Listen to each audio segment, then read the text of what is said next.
Thank you very much for inviting me. Thank you very much for presenting here, for allowing me to speak to such an audience about something which does not exist, which is a federal Europe, but which can be kept as a goal, as some place where to go to guide our movements. As you said, this is the 60th anniversary of the Treaty of Rome, and it is not just a coincidence, but it is also a moment where there is room for a deep reflection on what is the situation of the Union today, the European Union. Where are we going? Are we moving ahead, or are we moving backward? Or maybe we are not moving at all, we are stuck at the same place. You know everything about the Brexit. You have seen a few things about the Trump presidency.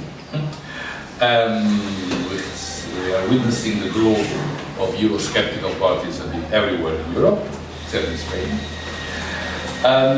Against all this happens against the background of a badly solved economic crisis, which has shown that some of the members of the Union may be acting in a rather non-loyal way as compared to other countries, with competition on tax field, for instance, attracting investments or firms from other countries. So it's a moment for doubts. It's not just hard times, but I think that the problems that the Union is touching today, is facing today, touch the essential central problems. And I think that 2017 will be a crucial moment in the history of the Union. So I will give a presentation, a rather short presentation in 3 small chapters. First of all, some elements about the past. How did we arrive here? Secondly, some elements about the present, about the problems of the day, and to finish with some questions for the future, for the near future. Okay? First thing about the past. Nobody says that, but I think it's true that the European Union is a success, in the sense that it has achieved what the founding fathers were aiming at. In 1946, the idea was to prevent another European war. And this has not happened. We haven't had a war in Europe for the last 70 years, which is the first time this has happened in history. Never before we had had a period of 70 years of peace in Central Europe. The founding fathers were not looking for more democracy or more equality or balancing North and South, etc. They had a very, very basic goal. Even Spinelli, for instance, from his Manifesto Ventotene, he was very minimalist when he spoke about the goals that Europe should follow after. It was basically ensuring peace. Therefore, feelings of failure, which sometimes are very active and very vocal in Europe, must be checked against this background. Economic difficulties, democratic deficit, or whatever, were not among the original goals. This success has been attractive and has led to a very strong debate. It's where we are. Last week, it was the 25th anniversary of the Treaty of Maastricht. In February '92, the biggest step which has been taken by the Union was the Maastricht Treaty, and in those periods, just before '92, there was a deep discussion in Brussels and in the main countries in the Union about what should be the future horizon for the European Union. How should it evolve? There was a position which was supported by France and Spain, by the way, in those years, which was to reinforce the Union, to move towards an ever closer union between members of the Union. That meant social Europe, that meant structural funds, that meant more power for Brussels, that meant more integration. On the other hand, under the leadership of Britain, the preference was given to enlargement of the Union, to open doors for new members.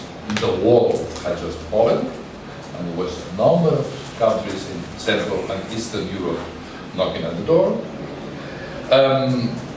relaxing previous requirements for member states, and emphasizing the market dimension of the Union, and therefore rejecting any idea of a federal Europe. In those days, the speech in British media and among British politicians was to say the F word, not saying what was behind the F. The word federalism could not be pronounced, it was the F word, okay? As you may know,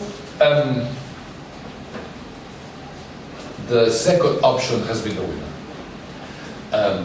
Under the guidance of Britain and most of the governments in the new countries, in the member states, Europe chose to relax, to renounce to its higher goals, and to accommodate to a larger number of countries, by 28. This was not easy. Remember that Spain and Portugal joined the Union in 1986. In the early 90s, some small countries, but it was obvious, Austria, Sweden and Finland entered the Union, but that was not a big deal, that was simply obvious cases. But it took 10 years, until 2005, to admit the large increase when 10 countries entered the Union as a Union. That was not simple, that was not simply quantitative increase, it also meant a change. In the first months of 2003, when the United States decided to go to war in Iraq, there was a strong discussion in Europe whether that should be acceptable or not, and whether the European Union should follow or not the movement. At that moment, there were 25 members in the Union, and an article appeared in a number of newspapers in various countries, signed by exactly half plus one of those 25 countries, by the prime ministers of Spain, Poland, wherever, called the New Europe. The first name on the article was José María Aznar, the prime minister in Spain, but followed Mr. Berlusconi, Mr. Blair, etc., stating clearly that, according to their view, Europe had been too ambitious in giving the Union a social structure, in the dream of a more federal Europe, and that we should accommodate to a more simply market vision and a close relationship with the foreign policy of the United States. The article was titled precisely "The New Europe," to make a difference with the old, socialist, Central European, Christian Democrat tradition. These guys like Helmut Kohl, François Mitterrand, or Felipe González. Okay? That meant clearly a turning point. The debate between deepening and enlarging had come to an end, and it had been the victory of the, let's say, is there anyone from Britain here? Okay, well, some tend to be rather critical of the British politics, these topics. But it was clearly the British vision of the Europe, which had become dominant, which was clear. It was very, could be perceived very clearly in the European Parliament election in 2004. It was the first time that the socialist group did not win the election, Socialist People's Party. And secondly, it was the first time that the chairman of the Commission, was somehow supervised in the election. There was a clear agreement that the gentleman from Belgium should be Prime Minister, Mr. Costa, but the argument against him was that he was too federal, and he was replaced by Mr. Barroso, who was elected as the President of the Commission, among very strong discussion. The youngest among you may not remember that, but there were problems around some of the names which he had appointed as commissioners. For instance, Buttiglione, the Italian philosopher, who was strongly, made a very strong case against recognition of homosexuality, etc. And finally he was not appointed. Therefore, the national, the market, the non-federal vision of Europe came hand in hand with a conservative victory at the level of the European Union, and with a vision essentially based on the market dimension, renouncing to the federal project which had been the stronghold of Jacques Delors in the previous years. This has been the main tune in the European Union in the last 10 years, with some variations, but the economic and budgetary crisis in the last 8 years has given us a number of lessons. Theoretically, no European Union member state could count on other countries in order to solve the financial crisis. It was the same rule as in the United States.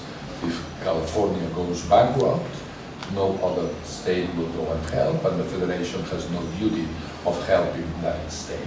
It's their responsibility. If we had followed in Europe this theory in the last 5 years, there would have been a number of crises, and it has taken a lot of activism from the side of the European Central Bank in order to make it possible to give some financial support to countries living a very difficult situation, especially those countries which are usually called the pigs: Portugal, Italy, Greece, Spain, and if you want another I, you can put Ireland into that. The South, the Catholic countries, the misbehaviors, those who want to work too much, who spend time by the sun, as compared to the northern ones who are serious, who work hard, who save money, etc. Okay?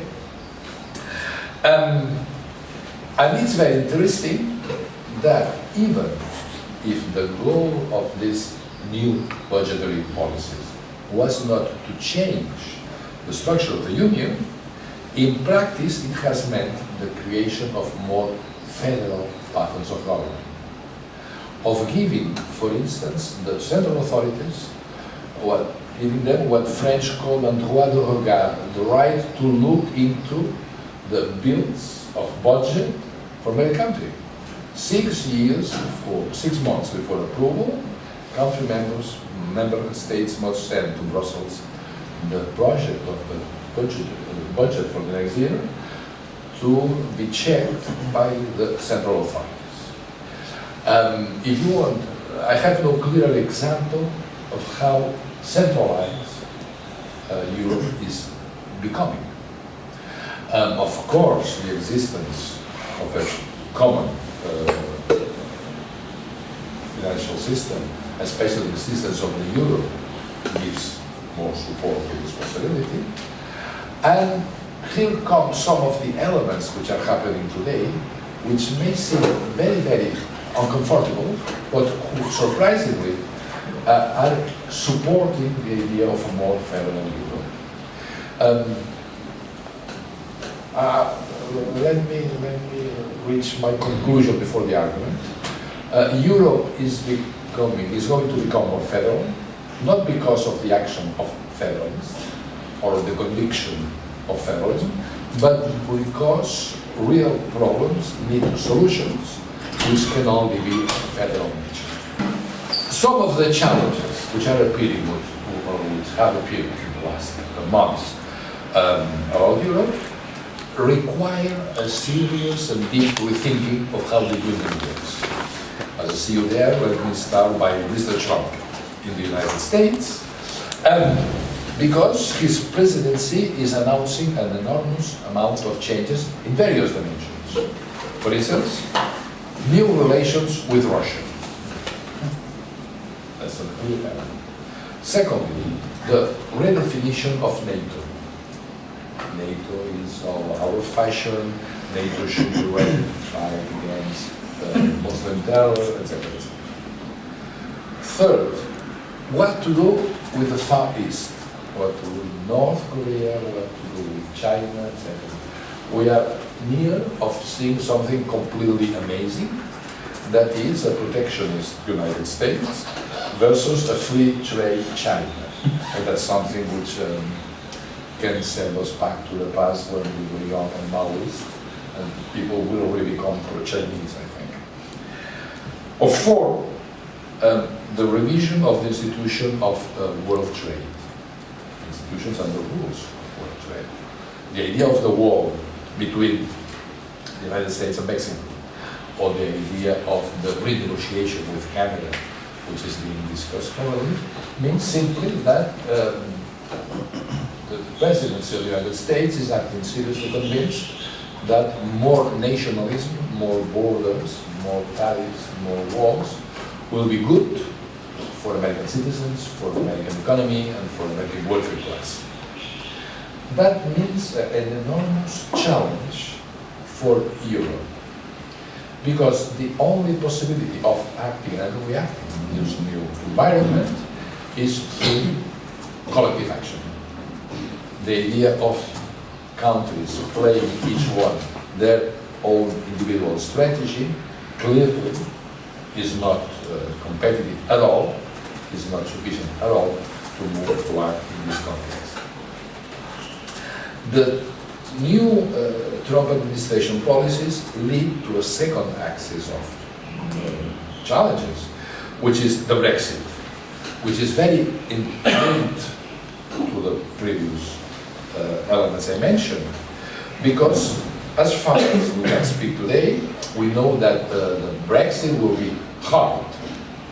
That will be, it will not be a soft Brexit. It will be a clear-cut separation from Britain, from the European Union.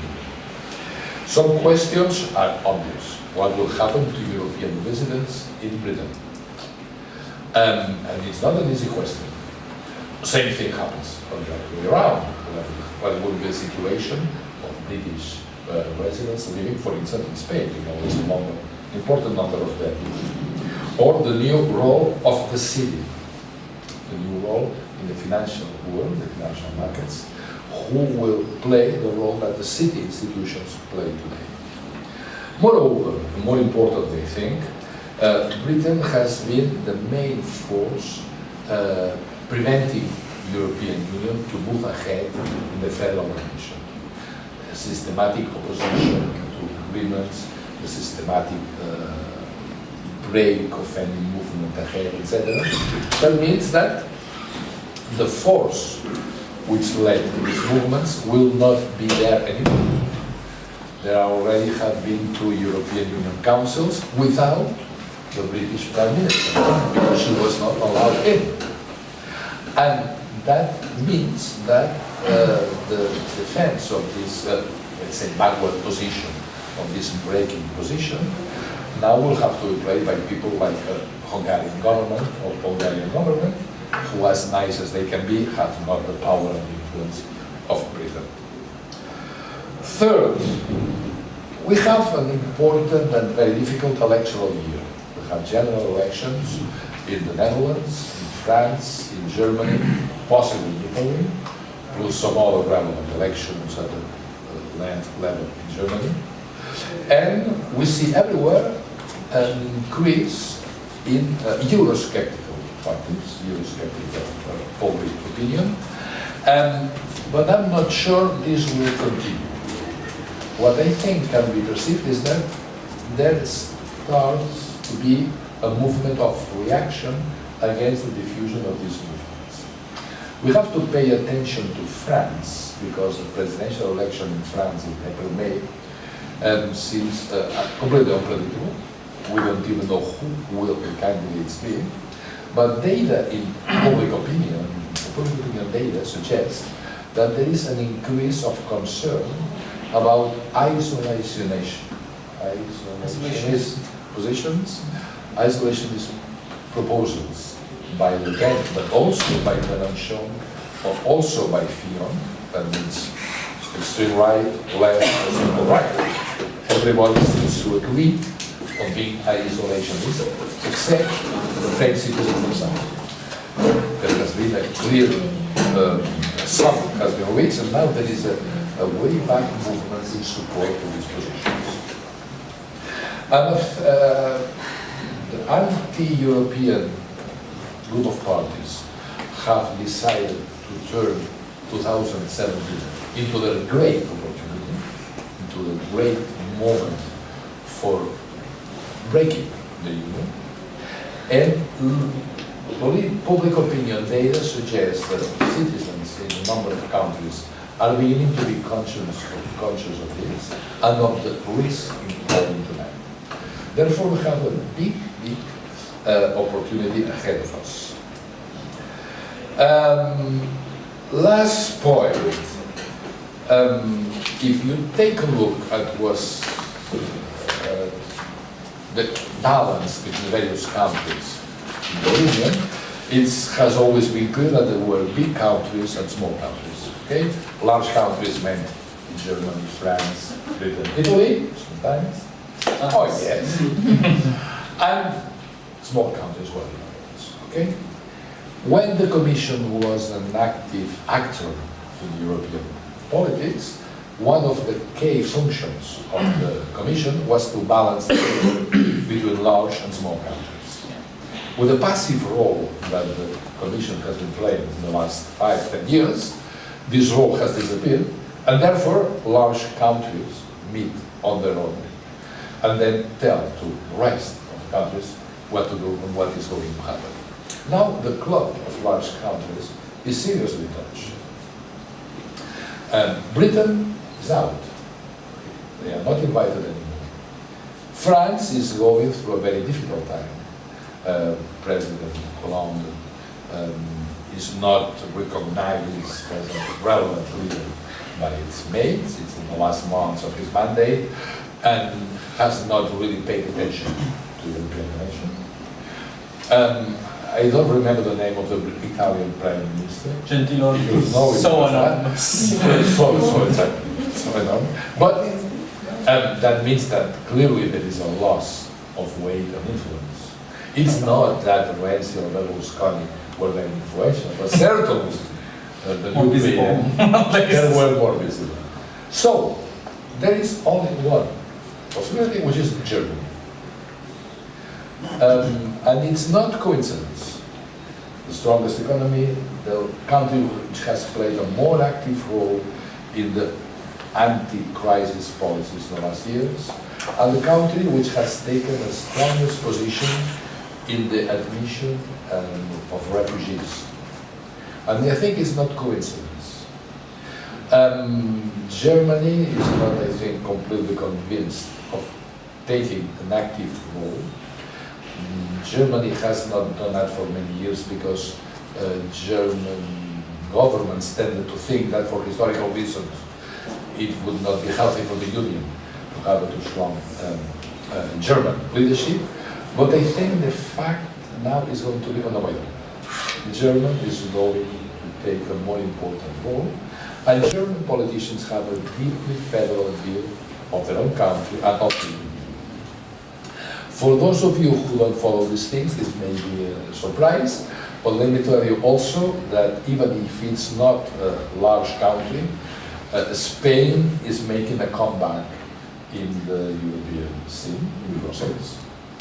It's the only country where the austerity party in government has won the election and has been replaced as a prime minister as Mr. Rajoy, and is perceived in Brussels as a reliable country. That certainly will counteract the federal orientation of Germany, because you may know that Mr. Rajoy is not convinced of the usefulness of federalism. But anyway, excuse me about the joke about Spain, but anyway, I think we shall see in the next months an increasing role played by Germany in the context of the Union.